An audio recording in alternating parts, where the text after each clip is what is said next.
નમસ્કાર ખેડૂત મિત્રો, સ્વાગત છે તમારું વિડીયોમાં। તો મિત્રો, ગુજરાત રાજ્ય સરકાર દ્વારા ખેડૂતોના હિત માટે આઈ ખેડૂત પોર્ટલ પર દર વર્ષે ખેતીવાડી, પશુપાલન, બાગાયતી અને મત્સ્યપાલન આ 4 વિભાગમાં નવી યોજનાઓ ચાલુ મૂકવામાં આવે છે। જેમાં હાલ અત્યારે આ ખેતીવાડી વિભાગમાં 3 યોજના ચાલુ મૂકવામાં આવશે। તેમાં ખેડૂતોને પોતાની વાડીએ પાક સંગ્રહ સ્ટ્રક્ચર એટલે કે ગોડાઉન બનાવવા માટે ₹75,000ની સહાય ચૂકવવામાં આવે છે।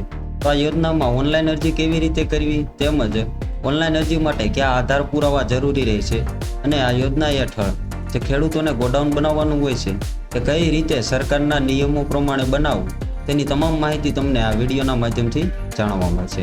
એટલે વિડીયોને છેલ્લે સુધી જોવા વિનંતી છે।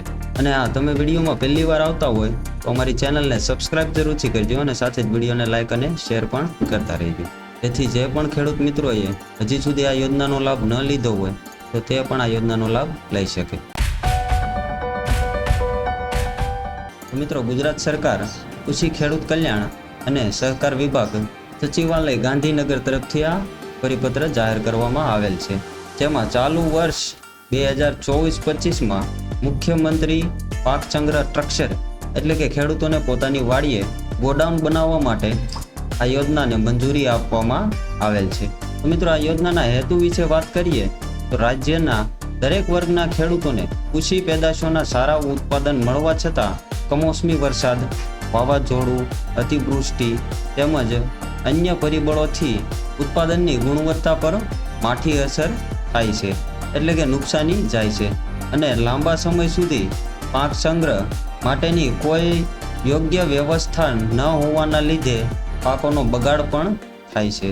તેથી આવા સંજોગોમાં પાક ઉત્પાદનને બચાવવા માટે રાજ્યના ખેડૂતોને ખેત પેદાશોના સંગ્રહની સગવડ પૂરી પાડીને પાક ઉત્પાદનને લાંબા સમય સુધી સુરક્ષિત રાખી શકાય અને ખેડૂતોને સુરક્ષિત પાક સંગ્રહ ગોડાઉન ઉપલબ્ધ થવાથી ખેત પેદાશોની ગુણવત્તા પણ જળવાઈ રહે તેમજ યોગ્ય સમયે વેચાણ પણ કરી શકે, જેથી ખેડૂતોને આર્થિક ફાયદો પણ થાય અને સારા પરિણામે ખેતી વધુ નફાકારક બને।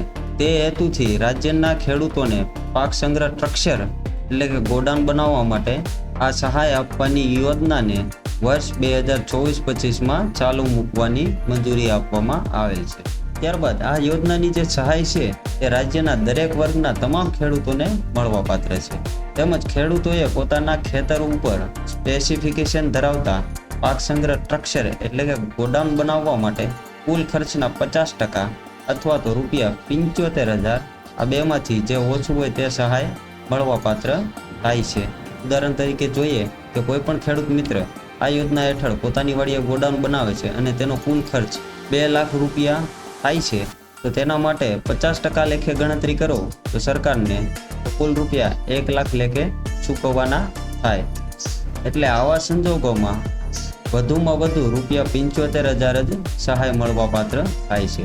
અને કોઈ સંજોગોમાં એવું પણ બને કે કોઈ ખેડૂત મિત્ર કુલ ₹50,000 આ યોજના હેઠળ ગોડાઉન બનાવવા માટે ખર્ચે છે તો તેના માટે તે ખેડૂત મિત્રને ઓછામાં ઓછું એટલે કે 50% લેખે ₹25,000 સુધીની સહાય મળવાપાત્ર થાય છે।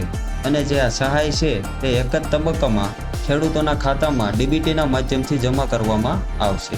અને કોઈ કિસ્સામાં ખેડૂત મિત્ર બિલ રજૂ ન કરી શકે તો તેવા ખેડૂત લાભાર્થી પાસેથી કુલ ખર્ચની વિગતો સાથેનું એક જ સેલ્ફ ડિક્લેરેશન તૈયાર કરવામાં આવશે અને તે માન્ય રાખવાનું રહેશે। ત્યારબાદ આપણે જોઈએ કે સરકારના નિયમો અનુસાર આ ગોડાઉન કઈ રીતે અને કેવી રીતે બનાવવાનું હોય છે। તો આ યોજના હેઠળ વધુમાં વધુ 330 ચોરસ ફૂટ વિસ્તારનું સ્ટ્રક્ચર બનાવવાનું હોય છે, જે સ્ટ્રક્ચરના છતની મધ્ય મોભ ઊંચાઈ પ્લિન્થ લેવલેથી 12 ફૂટ હોવી જોઈએ અને વધુમાં વધુ લઘુત્તમ પાયો એટલે કે ફાઉન્ડેશન જમીનથી 2 ફૂટ જેટલું ઊંડાઈથી વધુ હોવું જોઈએ અને જમીનથી વધુમાં વધુ 2 ફૂટ જેટલું ઊંચાઈએ પ્લેન તૈયાર કરવાની હોય છે। પરંતુ સ્થાનિક પરિસ્થિતિને ધ્યાને લઈ મધ્યમ ઊંચાઈ વધુમાં વધુ 10 ફૂટથી ઓછી ના હોવી જોઈએ અને જો કોઈ ખેડૂત મિત્રોએ 10 ફૂટથી ઓછી ઊંચાઈવાળું સ્ટ્રક્ચર બનાવ્યું હોય તો તે સ્ટ્રક્ચર માન્ય રહેશે નહીં. ત્યારબાદ જે ખેડૂત મિત્રો ગોડાઉન બનાવે તેમાં એક દરવાજો અને એક બારી ફરજિયાત હોવા જોઈએ અને ફાઉન્ડેશનથી પ્લેન્સ સુધી તેમજ ફરતી દિવાલોમાં સળંતર કામ અને ફ્લોરિંગ પીસીસી પાકું કરવાનું રહેશે. અને તમે જે ગોડાઉન બનાવશો તેની છત માટે કોરુગેટેડ ગેલ્વેનાઇઝ શીટ કે પછી સિમેન્ટના પતરા કે પછી નળિયાની છત પણ તમે બનાવી શકો છો. અને કોઈ લાભાર્થી ખેડૂત મિત્ર આરસીસી છત બનાવવા ઈચ્છતા હોય તો તે પોતાના ખર્ચે બનાવી શકે છે.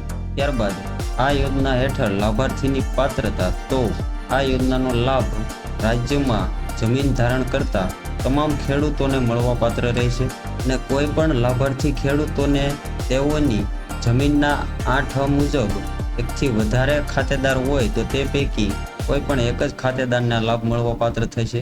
એ સિવાય બાકીના ખાતા ધારકોની સંમતિ રજૂ કરવાની થશે. ત્યારબાદ જે અરજી કરવાની કાર્ય પદ્ધતિ છે તે આઈ ખેડૂત પોર્ટલ ઉપર ઓનલાઈન અરજી કરવાની રહેશે. તેમજ ખેડૂતોએ વહેલા તે પહેલાના ધોરણે અરજી કરવાની રહેશે.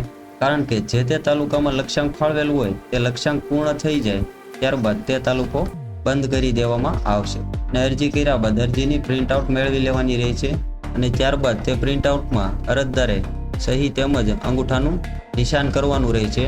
અને તે અરજી ખેડૂતે જ્યાં સુધી ખેતીવાડી શાખામાંથી પૂર્વ મંજૂરી ના આવે ત્યાં સુધી પોતાની પાસે જ રાખવાની રહેશે. ત્યારબાદ 10 કે 15 દિવસમાં તમને પૂર્વ મંજૂરીનો ઓર્ડર મળશે.